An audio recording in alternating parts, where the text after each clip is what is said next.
Welcome to Animal Atlas. Come with us around the globe and explore the animal world and its jungle animals and desert creatures. We'll meet wildlife on the savannah and see our underwater friends. And animals from the Arctic Circle. Anywhere, everywhere animals live. It's always an adventure.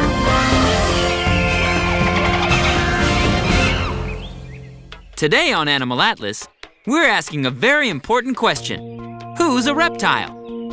No, snakes aren't the only reptiles. Reptiles include lizards, turtles, and tortoises. Not to mention alligators and crocodiles. Yes, there are a whole lot of creatures who proudly claim the grand title, reptile. So, who's a reptile?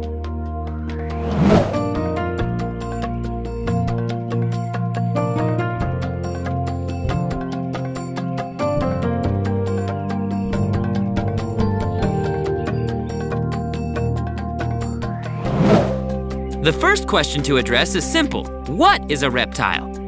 Here are some basics. Reptiles are vertebrates, or animals with a backbone, just like mammals, fish, birds, and amphibians. All reptiles are ectotherms, which means they must externally self-regulate their body temperature by basking in the sun to get warm, and by retreating into the shade or the water to cool down.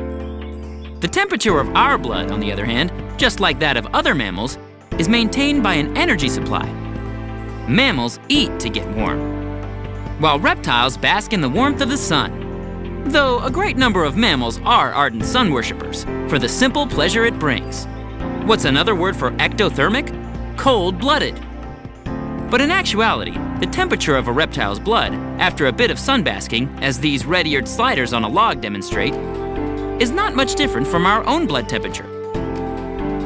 A reptile's blood is never exactly cold, but a cold reptile can certainly appear sluggish, which is why, in the wild, a reptile will seek the rays of the sun, just like it will seek the warmth of the sun lamp in captivity. Since reptiles don't have to eat to keep warm, they can survive quite well in barren areas, like deserts. In fact, species of reptiles can be found in all types of habitats, except polar ice and tundra, where the polar bear lives. So odds are, if in the wild you come across a polar bear, you won't see any of these friendly faces in the vicinity. Of course, neither will the polar bear. One of the first things you notice when contemplating reptiles in all their exquisite variety and charm is scaly skin. Scales are common to all reptiles, though reptilian skin varies from one species to another. A reptile's skin can be rough, bumpy, spiny, or leathery. This type of skin is great at keeping body moisture in, though it's not as good as mammal hair for keeping in body heat. Warm mammal, chilly reptile. Reptile warming up. Though there are some absolutes in reptile world, there are a lot of differences among the more than 8,000 known species of reptiles. For example, most reptiles, like snakes, lay eggs, but not all do. Some reptiles are born live. Some mothers stick around after the babies are born, like a mother alligator, but others don't. In fact, most mother reptiles leave the nest once the eggs are laid. Happily, however, reptiles are born looking like miniature versions of adults, and despite their small size, can fend for themselves once they've hatched. Thank you very much. Though there are reptiles that spend most of their time in water, from the caiman lizard to any number of aquatic or marine turtles, most reptiles lay their eggs in nests or holes on land. Why? So when the babies hatch, there's no threat of drowning. young reptiles with an inclination for the semi-aquatic life do head for the water when they're ready. And if they're lucky, they'll meet up with youngsters their own size and age. As we've seen, modern reptiles, or reptiles that have survived from prehistoric times, are divided into 4 groups. One group comprises turtles, which includes sliders and terrapins, and marine turtles too, as well as tortoises. These animals are chelonians, or reptiles with shells. There are between 250 and 300 species of chelonians, and these hardy reptiles live in saltwater, freshwater, and on land. Another group of reptiles is partially comprised of the animals we probably most often think of when we hear the word reptile: snakes. These long, slender, legless reptiles are striking to look at, and often feared by humans for being poisonous. But the truth is, of the 2,800 plus species of snakes, though 800 might be poisonous, only about 250 are dangerous to humans. Really? Though some snakes live in rivers or the sea, most live on land. And though some snakes burrow underground, a great many climb trees. Lizards are grouped with snakes, and they comprise the largest and most varied group of reptiles with over 5,000 species. While the crocodilians, or crocs, which includes crocodiles, caimans, and alligators, have a small group of just 23 species. But they make up for it by claiming the heaviest reptile. A big saltwater crocodile can weigh over 2,000 pounds, while the biggest lizard, the Komodo dragon, tops the scale at just 175 pounds. But then, the Komodo dragon does have poisonous saliva, something not even the biggest snaggletooth croc can claim. When we come back to Animal Atlas, we'll meet some more amazing reptiles. But first, let's see if you can guess this animal fact. What reptile has the longest lifespan? A, the anaconda. B, the iguana. C, the alligator. Or D, the tortoise. The answer coming up when we return to Animal Atlas. We're back. Did you guess the right answer to our question? What reptile has the longest lifespan? The answer is D, the tortoise. Yes, it's the tortoise that can live more than 150 years. Proving beyond a doubt that in the world of terrestrial chelonians, slow and steady wins the lifespan race. Looking at a tortoise, reptile is not the first thing that comes to mind. That shell, which is made of bone and covered by protective plates called scutes, is a far cry from the scaly skins of lizards and snakes. Also, the tortoise has a pink, fleshy, mobile tongue, and not a long, forked tongue like a snake has, or like many lizards, like this Bengal monitor. The tortoise's tongue isn't at all like the fixed tongue of an alligator, or even like the zap, shooting and retracting tongue of the chameleon.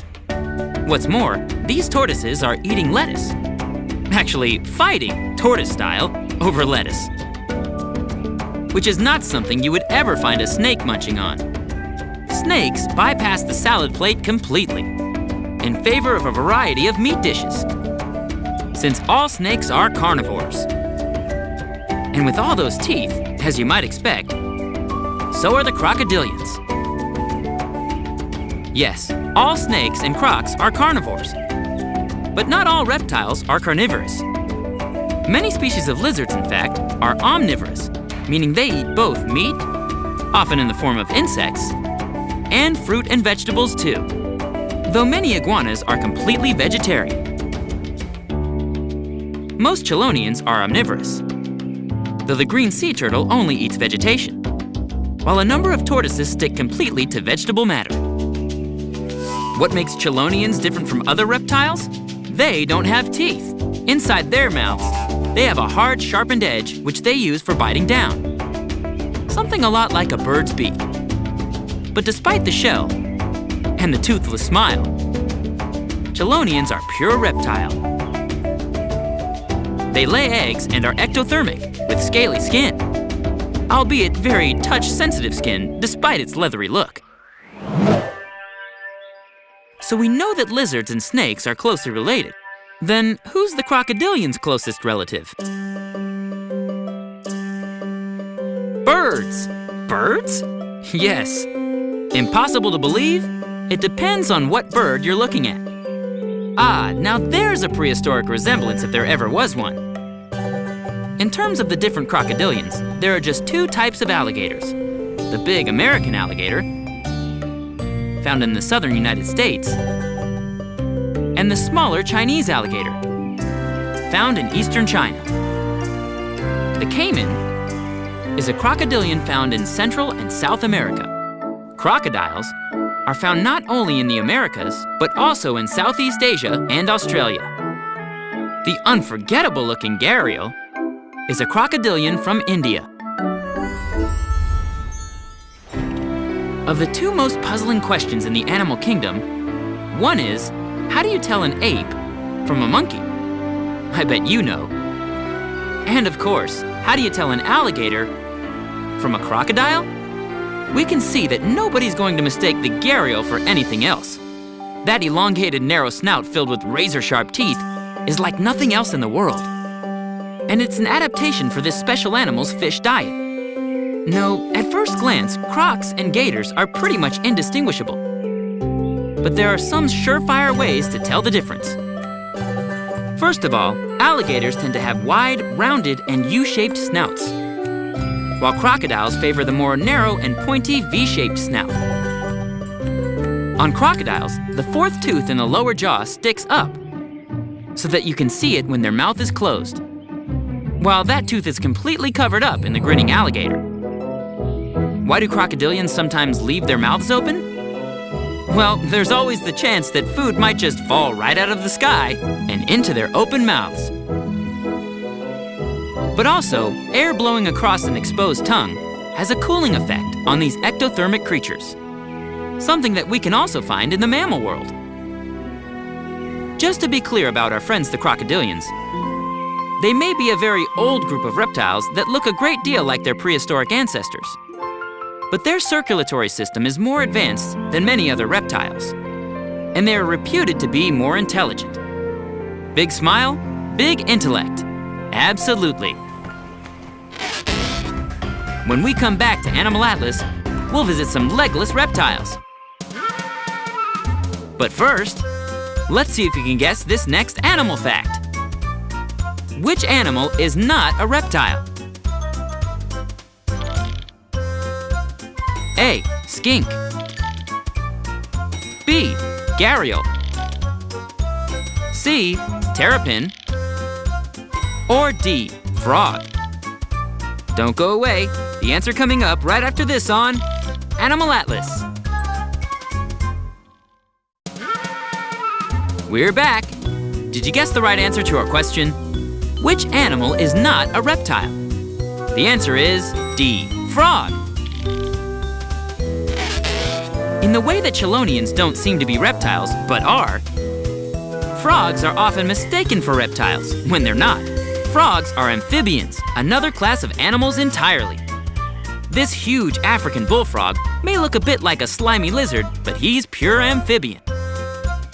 Just like this delicate-looking and beautiful poison dart frog.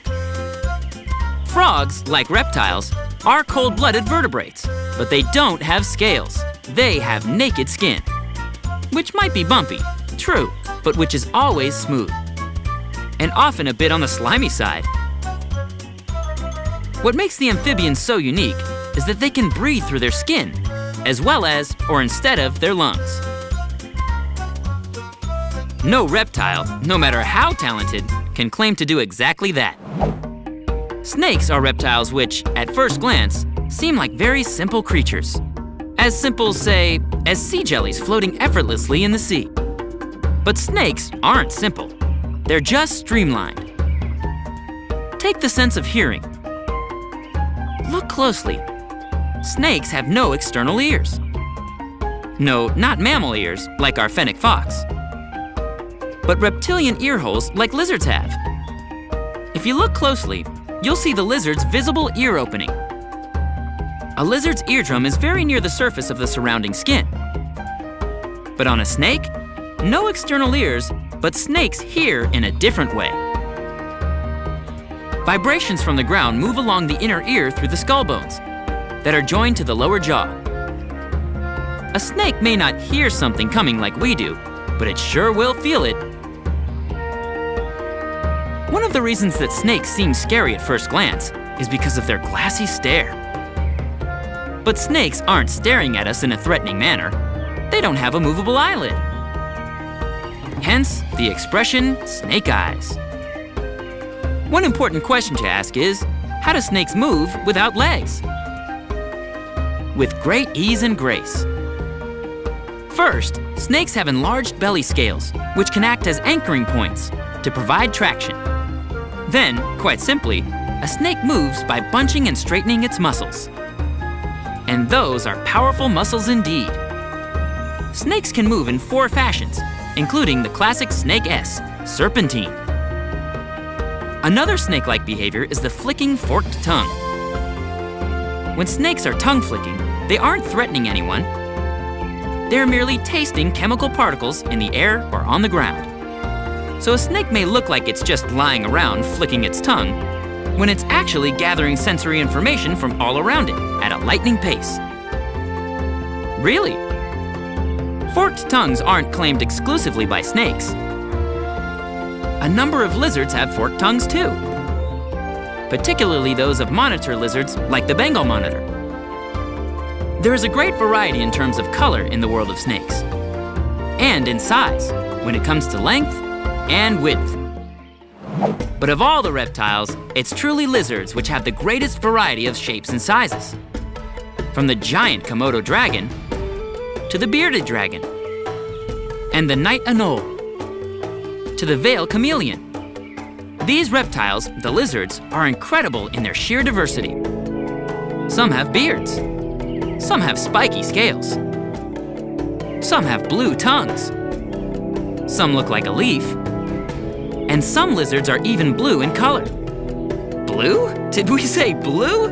Well, yes, this blue iguana is only found on Grand Cayman, a tiny rocky island in the British West Indies. It lives a solitary life and prefers to eat a vegetarian diet of leaves, flowers, and fruit. As one of the most endangered species in the world, fewer than 30 of these magnificent lizards once existed in the wild. But you knew that, didn't you? All kidding aside, head bobbing is something that male lizards, like the bearded dragon, do when they want to show dominance to insubordinate males, or to attract the attention of females they'd like to mate with. Another bearded dragon behavior is arm waving.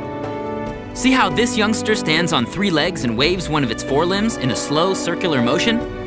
No, it's not hailing a taxi. One function of this is thought to be species recognition. Something like, "Hey, aren't you a bearded dragon too?" But also, it's a way to show submission, especially when confronted with a head bobber who is bigger than you are. Iguanas, dragons, skinks, and chameleons aren't separate species. They're just types of lizards. Though dragon might sound much more formidable than, say, chameleon, each kind of lizard has something special all its own. Take a look at this chameleon's foot. Those fingers and toes have adapted into tree branch grasping mitts, quite unlike a ground dweller's feet. Chameleons are clever too. See how their slow movement up the branch is matched with a slight rocking from side to side? To even eagle-eyed predators, from a distance, the chameleon looks more like a leaf in the wind than dinner. But maybe the best of all are the chameleon's eyes. These incredible eyes can not only move independently, but they can look in 2 directions at once, as well as swivel nearly 180 degrees. Nothing gets past these arboreal lizards. Ha! And you thought the snake had super senses. This guy can spot even the most cleverly camouflaged snake in the tree. Reptiles may be cold-blooded, but they're never dull. From the crocs, to the chelonians, to the lizards, and snakes. These astounding reptiles have a lot to offer to almost everybody.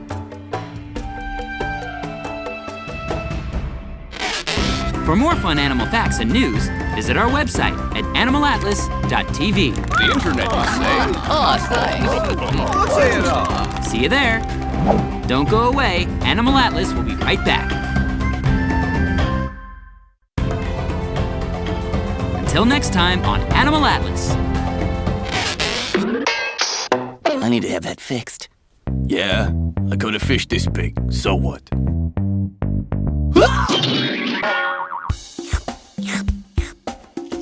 Man, do I need sunscreen. Cold, cold, cold, cold. Ah, that's better. Are you looking at me? Watch it, Oh, Grace! Where's my soda?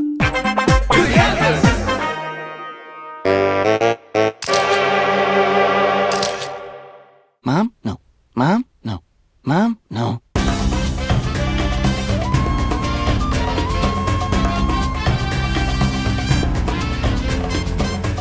Once again, we've traveled the globe from North and South America to Africa and Asia to Australia and every fascinating place in between. We've met all kinds of incredible animals and learned some important facts about their ability to survive and flourish on our planet. And with our help, we'll make sure they're around for a long time to come. Join us next week for another amazing adventure on Animal Atlas.